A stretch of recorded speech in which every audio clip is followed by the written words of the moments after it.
Hello everyone, welcome back to my channel, Ainan's Forensic Classroom.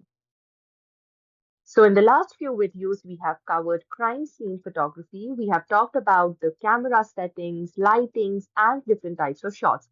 Now we are moving to something even more powerful, which is crime scene videography. And remember, videography is not just about moving photos.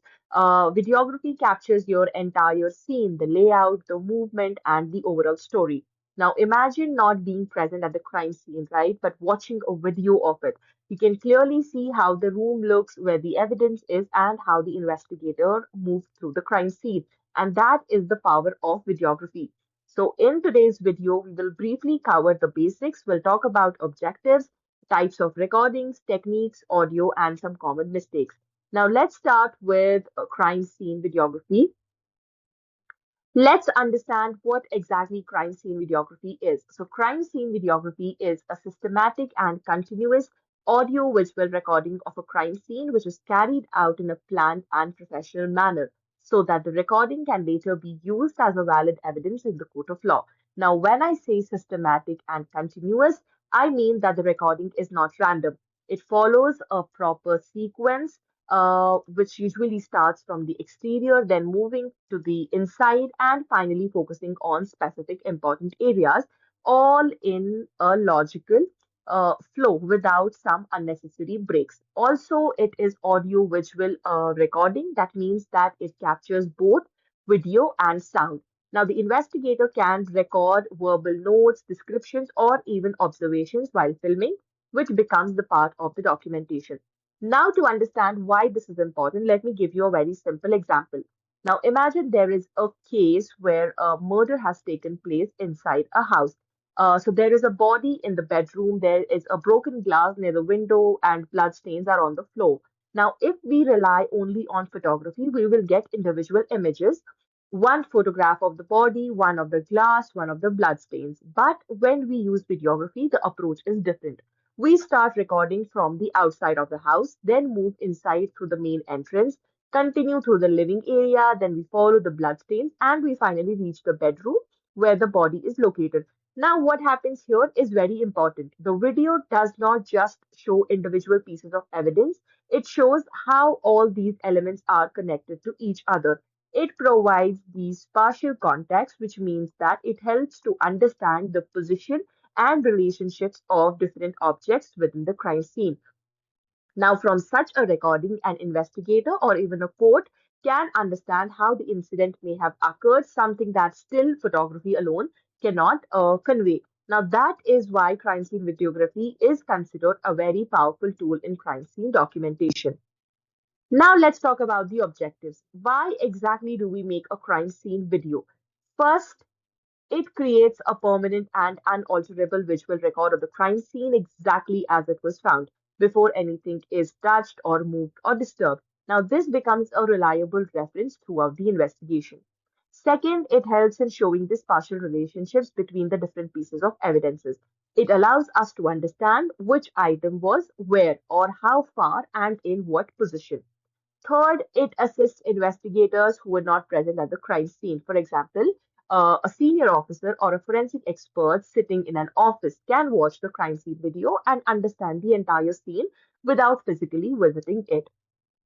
Fourth, it is extremely useful in court presentations. A judge or jury can understand the crime scene much more clearly through a video than by looking at the multiple individual photographs. It makes the viewer feel as if they are actually present at the crime scene.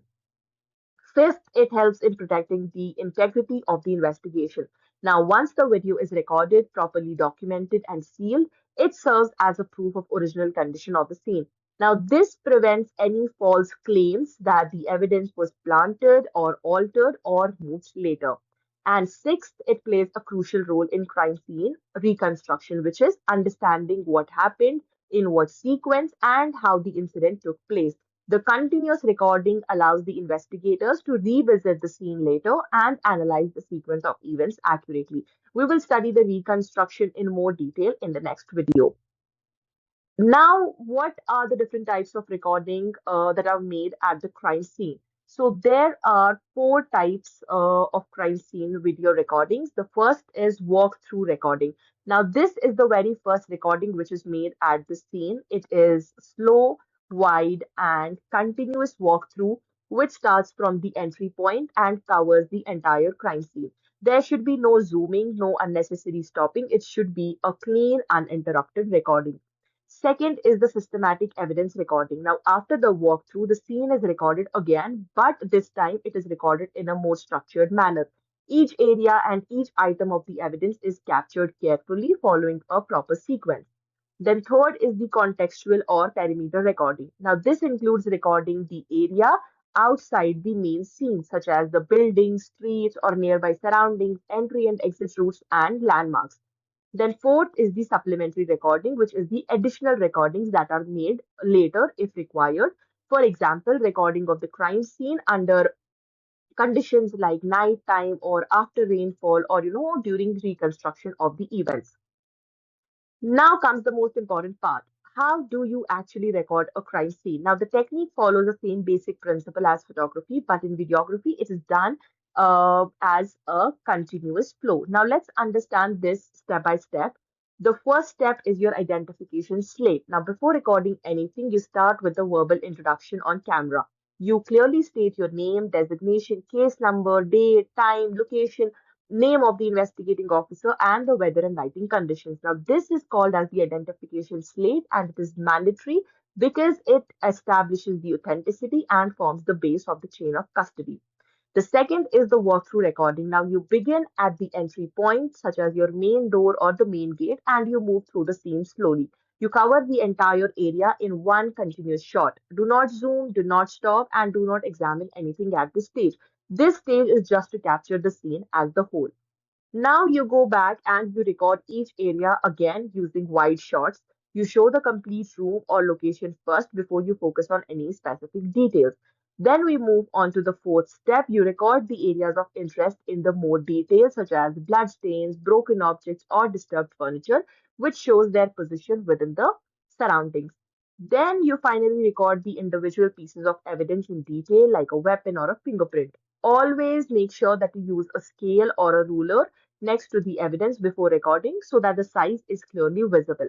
Now, along with these steps, there are certain important camera techniques. Now, the most commonly used is the walkthrough method, where you move through the scene in a more natural, logical path.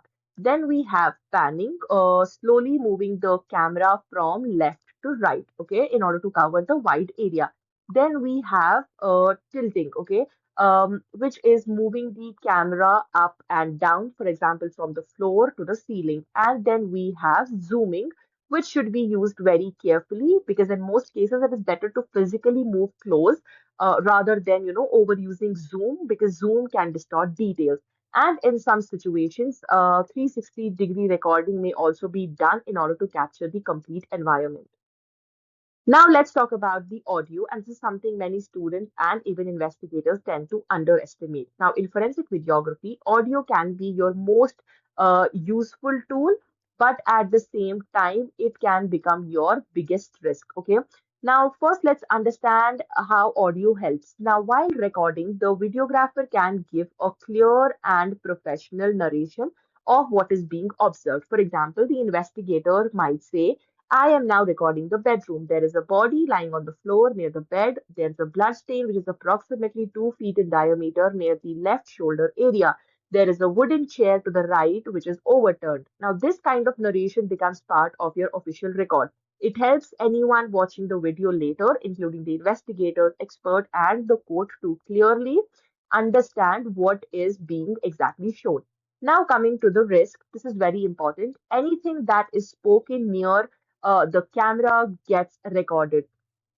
If the officers are talking casually in the background, if someone is making assumptions about what happened, or if any inappropriate or irrelevant comments are made, all of that becomes part of the recording. And in court, such statements can be used by the defense to question the credibility of the investigation. So the rule is very simple, okay? Only the designated videographer should speak while recording. Everyone else must maintain complete silence. There should be no discussions, no phone calls, no casual remarks, and the audio should always be clear, controlled, and professional without unnecessary noises or disturbances. One more important point is if at any stage the recording is paused, muted, or interrupted, it must be properly documented in the recording log. Any unexplained gaps or missing audio can raise serious doubts in the court of law. Then, before we end, let's quickly go through some common mistakes that you should avoid. The first one is moving the camera too fast. If your movement is too quick, important details can be missed and the viewer won't be able to properly understand the scene. Second is the shaky recording. If you are holding the camera in your hand without stability, the video becomes unclear and loses its evidentiary value. So always aim for a steady shot, preferably using a tripod. Third is not following a proper sequence. Now, jumping randomly from one area to another will create confusion. So, always follow a logical flow from overview to specific or close up shots. The fourth is overusing zoom. Now, excessive zooming can distort your details and make the video difficult to interpret. It's always better to move closer to the object rather than relying too much on the zoom. And fifth is the lack of narration. If you don't explain what you're recording, the viewer may not fully understand what they are seeing. So, clear professional narration is very essential. And one more thing that I always tell my students is that this is not a cinematic shoot or a vlog. You're not here to make the video look aesthetic. You're here to make it accurate, clear, and reliable as an evidence. Now, in the next video, we will go further and we will cover the technical and legal aspects of the crime scene videography. So, if this video has helped you understand crime scene videography a little better, don't just stop here. Hit the like button, and I know, so that I know it's helping you. So, if you have any doubts or questions, or if anything felt confusing, please drop them in the comments. I'll make sure to help you out. Share this video with your friends and classmates, and don't forget to subscribe to my channel. I'll see you in the next video. Take care. Bye bye.